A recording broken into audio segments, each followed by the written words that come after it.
cut the root. We don't need that. These in half. In a medium-sized bowl, you're gonna put the sesame oil.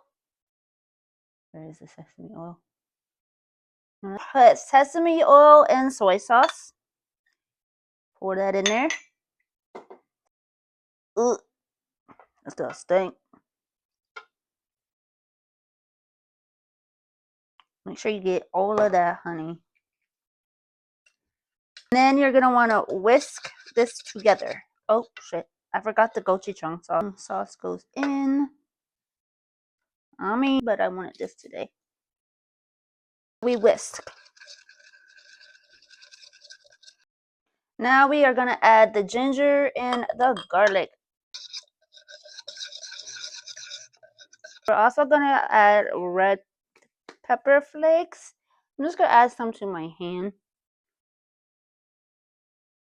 A half a teaspoon of red flakes. And also add some oil. So now we're gonna add the enoki mushrooms. I made them about this size. And we're gonna let that cook and let them get to be golden. Now that they are cooked, we're gonna put the sauce all over them. Let that cook. Add some sesame seeds for some garnish. Here's your bite. Oh.